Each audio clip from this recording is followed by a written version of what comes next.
Les layers et les forks, on voit ça ensemble aujourd'hui et c'est le sujet du coup de cette vidéo. C'est vraiment très important, comme je vous le disais à l'instant. Les gens se lancent dans les cryptos, ne savent pas réellement ce que c'est que Bitcoin déjà, ne savent pas réellement ce que c'est qu'une crypto-monnaie déjà, ne savent pas réellement ce que c'est qu'une blockchain déjà. C'est vraiment déjà ça des catastrophes. Mais ceux qui le savent à peu près, je dis bien à peu près, ne savent pas distinguer les différences qu'il y a entre les différents tokens, blockchain, etc. Et c'est ce qu'on va voir aujourd'hui, donc à savoir les différents layers et les différents forks. N'ayez pas peur les amis, si vous êtes débutant, vous allez comprendre tout ce que je vous dis.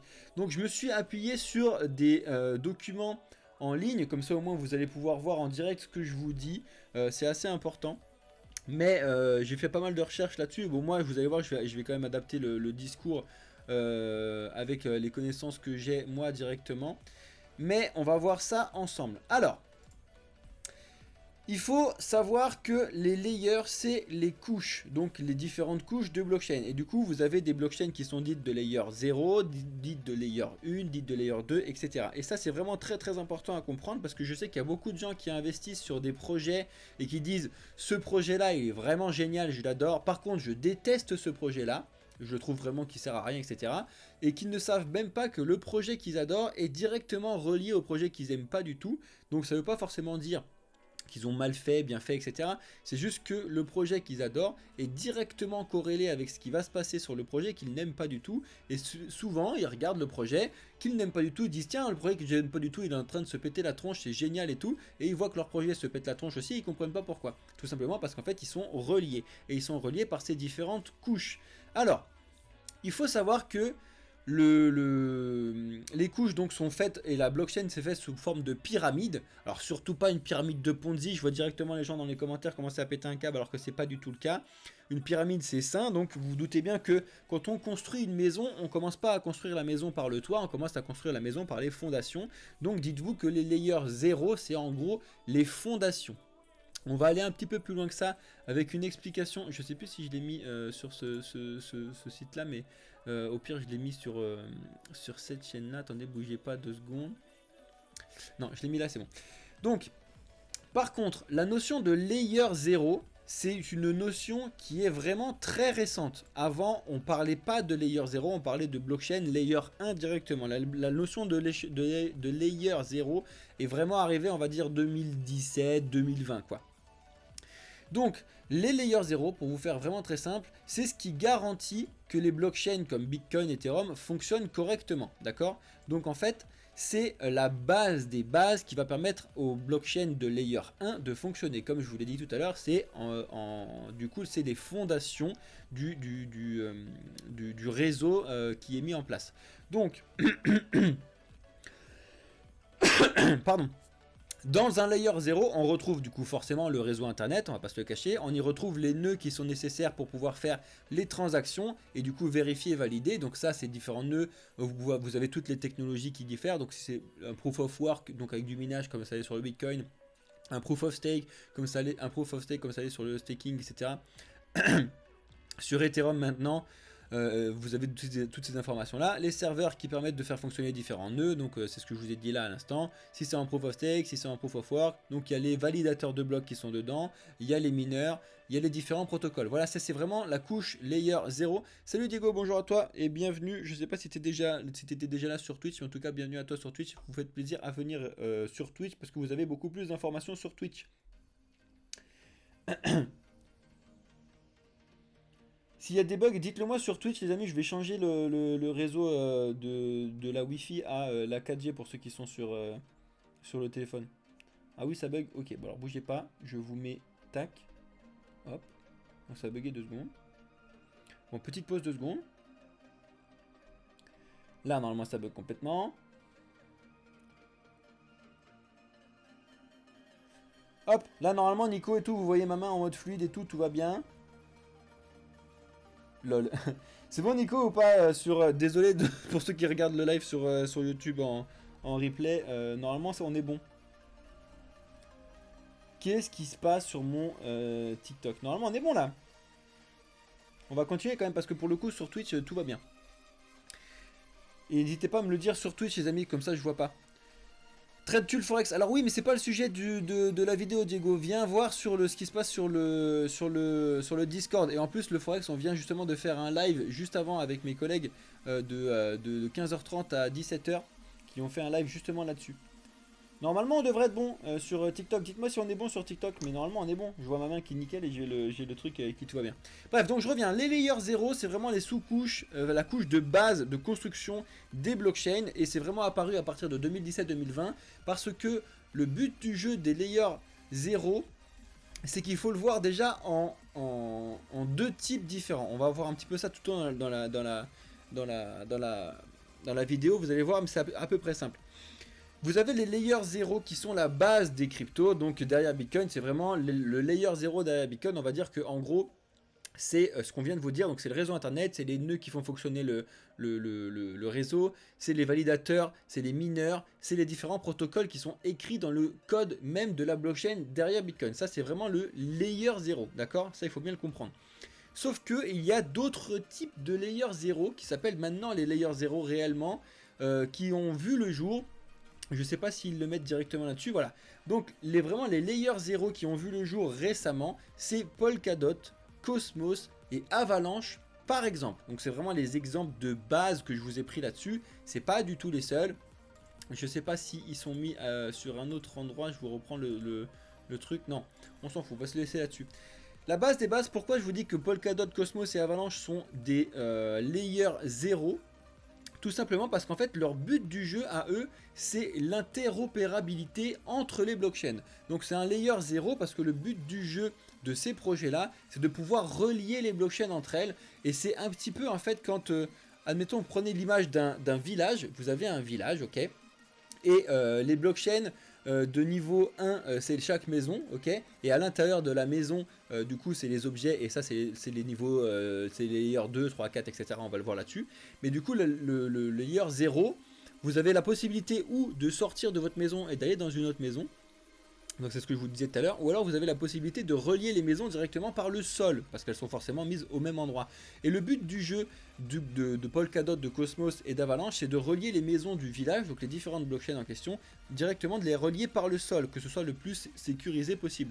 Alors après, chacune de ces trois blockchains là ont des avantages et des inconvénients que je vous invite à découvrir si jamais ça vous intéresse. On pourra le faire ensemble si vous voulez. En tout cas, on va pouvoir voir ça ensemble. Ça, c'est vraiment très très important que vous compreniez que la notion de layer 0 est arrivée vraiment très récemment, en 2020, etc. Moi, quand j'ai commencé les cryptos en 2017, layer 0, on ne savait pas ce que c'était. Déjà, même les layers en général, c'était une notion qui était un petit peu vague, encore que ça allait à peu près. Il y a quand même des notions qui arrivaient rapidement sur au moins layer 1, layer 2. Les layers 1 et les layers 2, c'est les couches des projets de blockchain. Donc, vous doutez bien et vous connaissez de base les layers 1. Les layers 1 les plus connus, c'est Bitcoin, Ethereum, BNB, Solana. Par contre, il y a une grosse faute sur cet article-là. Le polygon de Matic n'est pas un layer 1. Ça, c'est très important, on va le revoir là-dessus. Mais ça n'est pas du tout un layer 1, c'est un layer 2 d'Ethereum. Bref, il y en a bien évidemment d'autres, hein. Le Solana il a été mis dessus, le Cardano c'est une blockchain de layer 1, le Litecoin c'est une blockchain de layer 1, etc. etc. Ça c'est vraiment des choses qui sont intéressantes à comprendre et il faut le savoir dès le début quand vous investissez sur un token, c'est de savoir d'où il vient, ce qu'il fait, est-il dépendant de quelqu'un d'autre, est-ce qu'il a été créé sur quelque chose qui est dépendant de quelque chose, etc. T'as des frises aussi sur Twitch? Normalement, il y a pas trop. Normalement, ça devrait aller parce que là, j'ai des trucs en direct et j'ai tout qui est ouvert. Mais bon, on va continuer pour voir si ça fonctionne. Si tu me dis que ça va mieux, ça va mieux. Donc ça, c'est vraiment important de savoir comprendre ce que c'est que les différentes couches de réseau. La couche 0, comme je vous l'ai dit tout à l'heure, c'est vraiment maintenant reconnu comme la couche qui va essayer de faire de l'interopérabilité, alors qu'avant, c'était vraiment juste le réseau lui-même, donc les validateurs, les mineurs, etc. Les blockchains de layer 1, donc c'est vraiment les blockchains qui sont dépendantes toutes seules, c'est-à-dire qu'elles dépendent de personne d'autre, elles sont toutes seules, donc le Bitcoin, Ethereum, etc., comme je viens de vous le dire. Et ensuite, il ne faut pas confondre tout ça avec les layers 2. Donc c'est pour ça qu'ils se sont trompés, parce que le Polygon Matic, c'est une blockchain layer 2 d'Ethereum qui est là pour pouvoir améliorer un projet qui est, enfin enfin j'ai pas envie de dire déficience, c'est pas déficience le mot, mais qui est là pour améliorer la blockchain d'Ethereum. En gros, on sait très bien que toutes les blockchains de base, donc Bitcoin et Ethereum, on va prendre ces deux exemples-là, elles ont des faiblesses parce que personne n'arrive actuellement à trouver la solution au trilemme de la blockchain. Pour rappel, le trilemme de la blockchain, c'est donc c'est un triangle, c'est décentralisation, sécurité et scalabilité. Décentralisation, c'est pour décentraliser vraiment et qu'il n'y ait plus un aspect centralisé, ça va de soi. La sécurité, bien évidemment, bon, ça parle aussi de soi. Et la scalabilité, c'est un petit peu le mot que les gens ne comprennent pas forcément. C'est en gros la rapidité d'exécution, de transaction et le moindre frais. Pour vous faire vraiment très très simple, c'est ça. Et souvent, les blockchains, enfin c'est pas souvent, c'est tout le temps, les blockchains elles peuvent choisir que 2 points de ce trilemme, elles n'arrivent pas à résoudre le trilemme en entier, du moins en blockchain de layer 1. Le Bitcoin, par exemple, il n'y a pas plus décentralisé, il n'y a pas plus sécurisé. Par contre, niveau scalabilité, il est à améliorer, d'accord? Et du coup, c'est là qu'interviennent les layers 2, donc les sous-couches de réseau. C'est justement pour pouvoir améliorer les points négatifs qu'il y a sur certaines blockchains de layer 1. Par exemple, le Lightning Network, c'est une des sous-couches layer 2 les plus connues de Bitcoin qui est là pour améliorer la scalabilité, donc la rapidité de Bitcoin. Pourquoi je vous dis ça? C'est parce qu'en fait, quand vous allez investir dans le monde des cryptos, il faut que vous sachiez comprendre ce que c'est qu'un layer 0, un layer 1 et un layer 2 et surtout ce que ça implique. Pourquoi je vous dis ça encore? Je vous le répète parce que, par exemple, on sait tous depuis le début, depuis la création de Bitcoin, que si jamais il y avait une adoption de masse, que les milliards de personnes qu'on était sur la planète utilisaient Bitcoin, ça n'avait pas fonctionné, ou du moins ça allait prendre plus de temps parce que c'était pas possible en termes de scalabilité. Donc on savait de base qu'il fallait améliorer la scalabilité sur Bitcoin. C'est pour ça que de base, il y a des projets qui se sont créés et qui ont copié le code de Bitcoin pour pouvoir changer quelque chose sur Bitcoin. Notamment, je pense au projet de Lightning Network qui a été inventé par Charlie Lee, qui a été en fait une copie du logiciel de Bitcoin où il a changé quelque chose dans le protocole pour améliorer la scalabilité. Mais du coup, quand on améliore quelque chose sur un protocole, on doit laisser quelque chose d'autre. Et lui, pour le coup, il avait laissé un petit peu, enfin lui, le protocole qu'il a créé de Lightning Network laissait un petit peu de sécurité. Alors attention, ça ne veut pas dire que Lightning Network n'est pas sécurisé, pas du tout. Ça veut juste dire qu'il a délaissé un petit peu pour rajouter de la scalabilité. Pourquoi je vous dis ça? C'est que maintenant qu'on a du coup le Lightning Network et les développeurs qui font des solutions de layer 2 sous Bitcoin, on peut se poser la question de la légitimité du Litecoin. Donc pourquoi je vous dis ça? C'est qu'en fait vous devez être au courant de tout ce qui se passe sur les différents réseaux que vous aimez bien, des différents problèmes qu'ils ont, parce qu'en fait si jamais il y a des projets qui sont mis en place pour pouvoir travailler sur ces problèmes directement sur la blockchain en question, vous n'avez pas besoin d'aller voir un concurrent direct qui résolvait ce problème là alors que celui-là fonctionne très bien. Je ne vais pas vous dire encore une fois qu'il faut fuir le Litecoin, pas du tout. Mais tout ça pour vous dire qu'il y a quand même une question à se poser sur la légitimité de Litecoin actuellement, parce que en fait le Litecoin, le but du jeu c'est juste d'améliorer le Bitcoin sur la scalabilité, mais maintenant il n'en a plus besoin parce qu'il y a un layer 2 qui a été fait dessus, à savoir du coup le Lightning Network. Exactement la même chose se passe sur Ethereum. Ethereum, les deux layers 2 les plus connus, on va dire que c'est Optimism, Arbitrum et un troisième qui est vraiment très connu d'ailleurs que je voulais vous dire tout à l'heure, c'est que le Polygon Matic n'est pas une blockchain de layer 1 mais un layer 2 qui est là pour améliorer la scalabilité sous Ethereum. Vous vous doutez bien que Ethereum, avec la création de ses smart contracts, de ses applications décentralisées, etc., permet de toucher beaucoup plus de monde et un panel d'utilisation bien plus important que ce que le fait sur Bitcoin actuellement, même si c'est en train de changer, on va pas se le cacher. Du coup, il y a forcément besoin de scalabilité importante. Donc c'est pour ça qu'il y a des projets qui sont là pour pouvoir améliorer la scalabilité dessus. Donc ça c'est vraiment très très important à comprendre comment ça fonctionne. Donc voilà, je vous rappelle que la blockchain du coup, les projets de blockchain se sont catégorisés du coup en représentation de différentes couches. Donc on peut mettre ça sur une forme de pyramide avec les layers 0 en dessous, layer 1, layer 2, layer 3, etc. Parce que bien évidemment il y a les layers 3, 4, 5 qui vont permettre d'améliorer une sous-couche layer 2, etc. etc. Donc voilà, les layers 0 ça permet de répondre à différentes problématiques comme la scalabilité, la sécurité, l'interopérabilité, la composabilité. Donc voilà, il faut vraiment savoir tout ça, il faut savoir reconnaître de base quand vous étudiez des projets, la base des bases, quand vous voyez un nouveau projet qui arrive ou un projet que vous avez envie de surveiller mais qui existe depuis un certain temps, savoir si c'est un layer 0, si c'est un layer 1, 2, 3, 4, etc. Et si c'est des layers différents, de voir ce qui a été amélioré dessus depuis le temps, si c'est un projet qui existe depuis un certain temps, c'est vraiment très important. Donc vous avez ces articles qui sont sur Coin Academy qui sont vraiment très bien faits. Donc je viens vous expliquer comment ça fonctionnait vraiment, les layers 0, les layers 1 et les layers 2. On va pas y passer non plus toute la journée là-dessus parce que je suis en train de faire une rediffusion pour la chaîne de YouTube et ça c'est vraiment très important.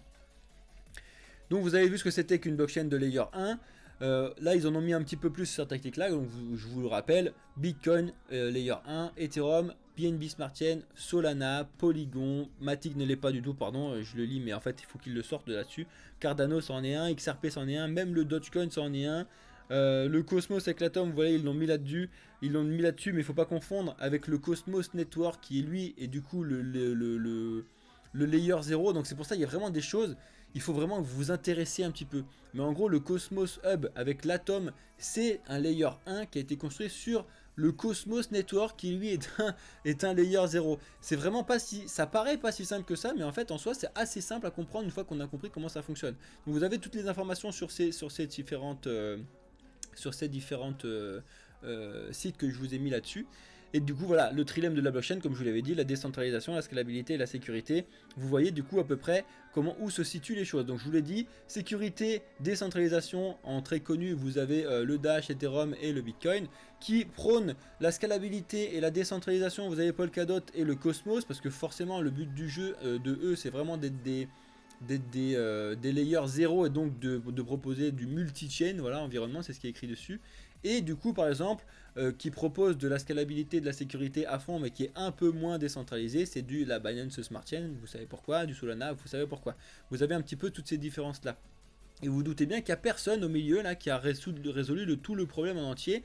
La seule façon actuellement de résoudre le problème en entier de la trilemme de la blockchain, c'est de pouvoir créer des sous-couches directement à ces réseaux. Donc vous avez la définition de scalabilité, sécurité, décentralisation. On en passe parce que c'est pas forcément intéressant. Ce que je voulais vous montrer, c'est que vous avez des sites comme par exemple Defilama, je vous ai pris juste cet exemple là, qui vous donne un petit peu en résumé les différentes blockchains de layer 1 que vous retrouvez. Si jamais vous êtes un petit peu perdu, vous savez plus si c'est un layer 1, layer 2, etc. Pardon, vous pouvez par exemple aller sur Defilama, vous tapez All Chains, vous avez la Total Value Log dessus, bref on s'en fout. Et vous avez les différentes informations qui sont mises dessus. Sur les layers 2, donc les layers 2, je vous l'ai dit, c'est vraiment une sous-couche apportée à la blockchain de layer 1 qui est directement associée à ce qui se passe sur la blockchain de layer 1. Donc vous vous doutez bien que des impacts qui arrivent sur Bitcoin vont impacter directement Lightning Network, des impacts qui arrivent sur Ethereum vont impacter directement Optimism, Arbitrum et le Matic. Et c'est normal parce que ils sont créés en dessous, ou au-dessus, ça dépend comment tu vois les choses. Mais c'est une sous-couche. Donc qu'est-ce que c'est? C'est une sous-couche, etc. Les plus connus c'est Arbitrum, DYDX, Optimism, Metis, Loopring, etc. J'en passe. Vraiment, si vous voulez avoir une liste, je sais plus où est-ce qu'il y en a des listes sur des sites à peu près connus. Mais bref, donc par exemple des solutions de layer 2 sous Ethereum, donc je vous l'ai dit, Arbitrum, Optimism c'est les plus connus, Polygon c'est très connu, et après même eux sont catégorisés dans des sous-couches. Ça c'est vraiment des choses qui sont un petit peu plus compliquées à comprendre, ça on pourra rentrer dans les détails pour ceux qui le souhaitent vraiment plus en coaching, pour vous expliquer un petit peu comment ça fonctionne. Les optimistic roll-up face aux Zika roll-up. Ça c'est vraiment, il y a un petit peu deux choses là-dessus. On peut regarder un petit peu les layers 2, les agrégateurs de layers, le plasma, les validium, etc. Vraiment il y a beaucoup de données qui sont vraiment complexes à comprendre tout de suite là-dessus. Mais en soi c'est assez simple une fois qu'on a réfléchi 2 secondes dessus. Alors ensuite on peut continuer du coup forcément avec les layer 3 qui sont pour la définition de layer 3, c'est la couche d'application. En gros il me semble que c'est par exemple les smart contracts, ce genre de choses. Ah non, c'est eux, ils utilisent ça comme étant l'interface utilisateur. Enfin bref, vous descendez de couche, etc. Il y en a qui disent qu'il n'y a pas forcément de. Il y en a qui disent qu'il n'y a pas de layer au-dessus de 3. Il y en a qui disent qu'il y a plein de layers au-dessus de 3, des layers 4, 5, etc. Bref, il y a un petit peu deux écoles, mais c'est pour vous dire en gros que eux ils disent que layer 0 c'est l'interopérabilité, layer 1 c'est la blockchain, layer 2 c'est l'amélioration, et layer 3 c'est ce qu'on vous affiche. En gros, ça c'est ce qui est donné sur cet article là sur lesjeudis.com. Donc, ce qu'il faut que vous sachiez, qui est assez important, c'est que du coup, en fait, les layers 2 ont été inventés pour pouvoir améliorer les inconvénients qui sont retenus sur les blockchains de layer 1. Layer 3 sont normalement faits, c'est bon comment on voit les choses, c'est pour ça que je vous dis ça, pour améliorer les inconvénients qui sont sur les layers 2, etc. etc. Hop, normalement, je vérifie si on voit toujours bien sur le truc, ok c'est bon. Donc voilà, bon bref, vous voyez en général, les gros projets, c'est vraiment le Bitcoin et Ethereum, et les layers 2, c'est vraiment pour améliorer la scalabilité comme vous avez pu le voir. J'essaie juste de voir si cet article-là, j'avais des exemples à vous donner qui pouvaient vous intéresser. Bon voilà, vous avez défini la différence, mais souvent vous avez bien compris la différence entre layer 1 et layer 2. Hein. Je pense que c'est assez clair, et j'ai pas envie de rentrer trop dans les détails pour pas vous perdre. Si jamais vous êtes intéressé par voir un petit peu et que vous allez sur Twitter, allez voir et jeter un œil à Coin98 Analytics. Pourquoi je vous dis ça? Parce qu'en fait souvent ils vous sortent des analyses et qui vous donnent des écosystèmes comme ça. Donc bon, là on va perdre tout le monde, c'est juste pour vous donner une idée. Là par exemple ils ont donné un exemple de la blockchain de Kava et te donnent tout l'écosystème qui est autour de Kava. Donc voilà, il t'explique les analytics qui sont donnés là-dessus, la GameFi qui a été bloquée dessus, les wallets sur lesquels vous pouvez retrouver ça.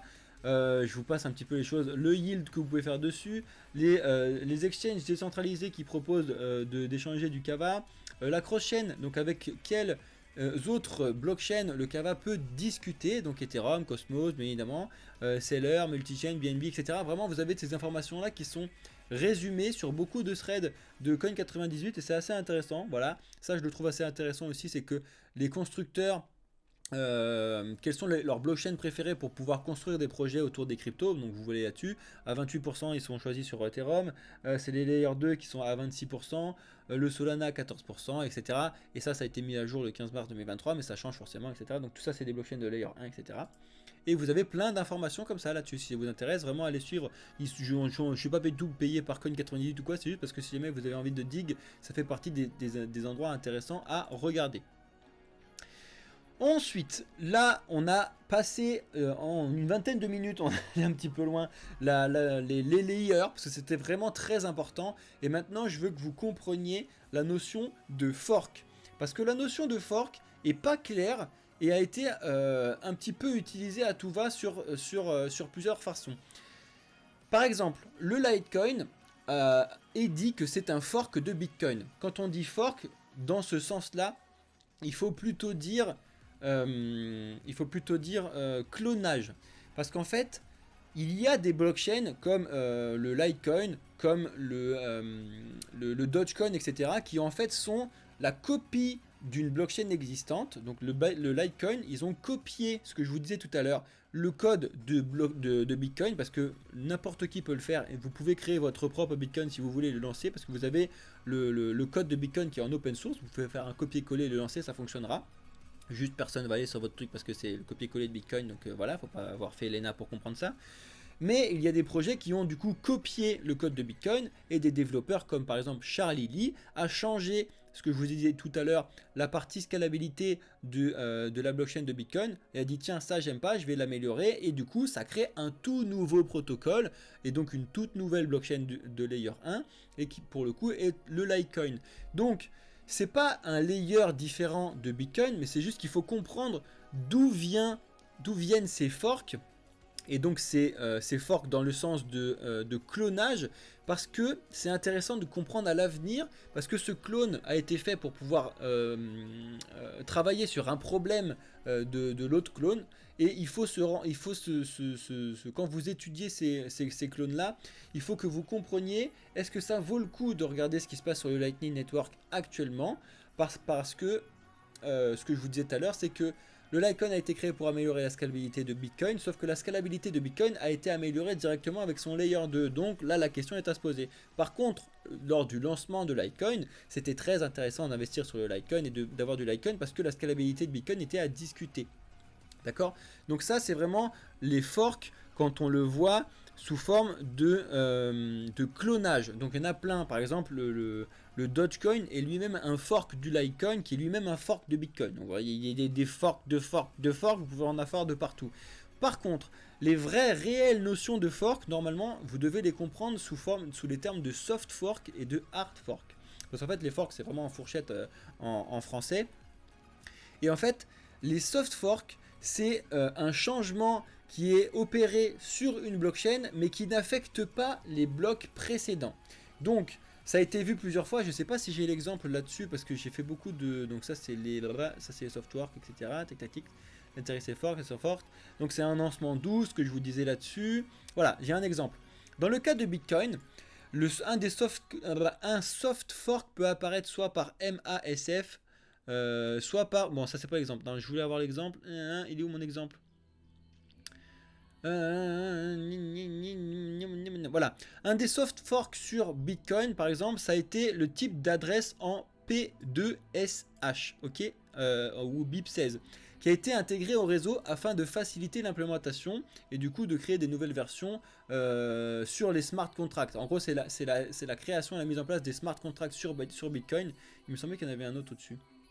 Bref, et du coup ça c'est un soft fork parce que ça n'affecte pas la création des blocs qui ont été là précédemment. Donc ça s'est fait tout en douceur, tout le monde a décidé, les développeurs derrière Bitcoin ont décidé de faire ça et de mettre en place pour pouvoir améliorer le Bitcoin sans toucher à tout ce qui se passe derrière, donc sans toucher ni à la scalabilité, ni à la sécurité, ni à la décentralisation. Juste ça apporte quelque chose de plus en bien. Retenez ça, les soft forks, ça apporte juste quelque chose de plus en bien. Et ça n'affecte absolument rien derrière. Ça c'est très important, on appelle ça des soft forks. Par contre, les hard forks sont des changements durs sur une blockchain qui vont affecter directement les blocs derrière. Donc en général, quand il y a discussion de hard fork, ça donne lieu à un clonage et à une bifurcation. Je vais vous expliquer pourquoi. Donc c'est pour ça qu'il faut pas confondre soft fork, hard fork et clonage. Donc c'est un enrichissement dur, je vais essayer de vous lire ce truc là assez simplement. Donc c'est une modification directement des règles de consensus qui sont incompatibles avec l'ancienne chaîne, donc avec les différents blocs qui étaient là avant, ok. Et du coup c'est une division qui est inévitable de la chaîne de blocs qui doit être réalisée pour que ça puisse fonctionner. Je vais vous faire le truc à peu près simple.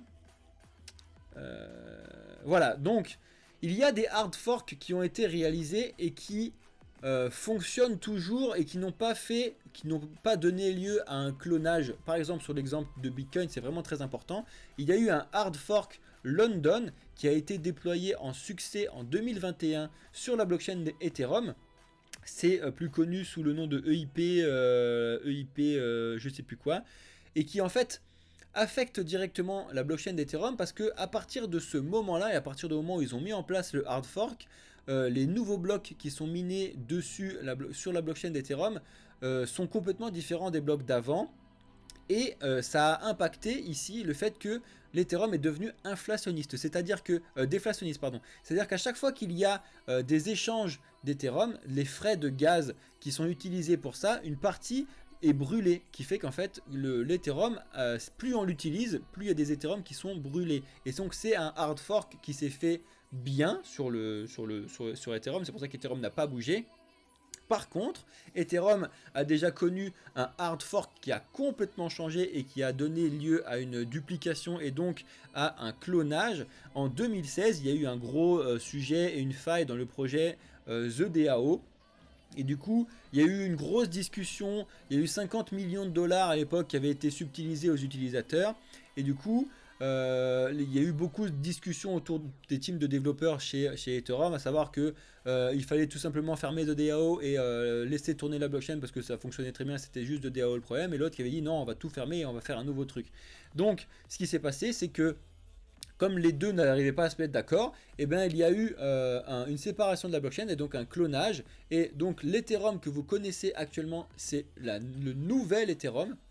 Donc c'est un petit peu exactement ce qui s'est passé sur le Luna et le Luna classique, hein. D'ailleurs vous allez voir le nom, c'est la même chose.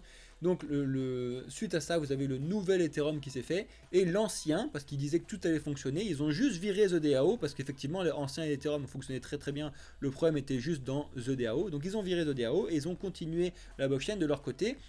Donc ça a fait deux blockchains de layer 1 qui fonctionnent très bien l'une et l'autre. Donc c'est Ethereum et Ethereum classique. D'ailleurs Ethereum a complètement changé parce que maintenant Ethereum est passé en Proof of Stake alors que Ethereum classique est toujours en Proof of Work. Donc ça, il faut vraiment que vous puissiez le comprendre quand vous investissez dans le monde des cryptos, parce qu'il faut savoir distinguer ces deux types-là. C'est vraiment très important, sinon vous êtes complètement paumé quand vous arrivez dessus. Alors je suis conscient que c'est des notions qui sont un petit peu complexes comme ça, mais quand on s'y intéresse, ça devient simple, et c'est surtout que ça devient indispensable quand vous voulez faire un investissement, parce que vous devez savoir si ça c'est un clonage, et donc il faut que je vérifie est-ce que le clone est encore légitime. Est-ce que ça a été un hard fork qui s'est bien passé? Est-ce qu'il y a eu des soft forks qui ont été faits dessus? Est-ce que c'est une blockchain de layer 2? Est-ce que c'est une blockchain de layer 1? Est-ce que c'est une blockchain de layer 0? Il faut vraiment savoir tout ça quand vous investissez, parce que ça va vous permettre de gérer directement vos risques quand vous allez voir des news passer. Vous voyez une news qui passe sur le truc de, je sais pas, j'ai pas forcément un exemple là-dessus à vous donner tout de suite, mais vous pouvez réagir en fonction d'eux. Tiens, moi je suis directement exposé parce que moi, tiens, il y a une news sur ce layer 2 et moi je suis directement sur ce layer 1, donc ils sont forcément corrélés, donc il y a un problème à surveiller, etc. Alors que d'autres ne le savent pas. Par exemple, je sais très bien qu'actuellement, les gens qui vont voir un problème dans les news et dire tiens, le Matic Network s'est fait complètement hacker, il y a un gros problème, ils vont pas réagir sur le fait que c'est lié à Ethereum, alors que c'est directement lié à Ethereum. Et les gens vont pas comprendre, ils vont croire que juste parce que le Matic a eu un problème, donc toutes les cryptos se pètent la tronche, que c'est juste un effet boule de neige. Non, là ils sont directement liés. C'est pour ça qu'il faut du coup comprendre les différences entre les effets boule de neige et les effets qui sont directs. Voilà, j'espère que c'était à peu près clair ce que je vous ai fait sur les forks, les hard forks, les soft forks et les layers. Je vais maintenant répondre à vos questions. Pour ceux qui sont sur la rediffusion sur YouTube, excellente journée à vous. C'était Cryptéo pour la chaîne de Blockchain Capital. Ciao!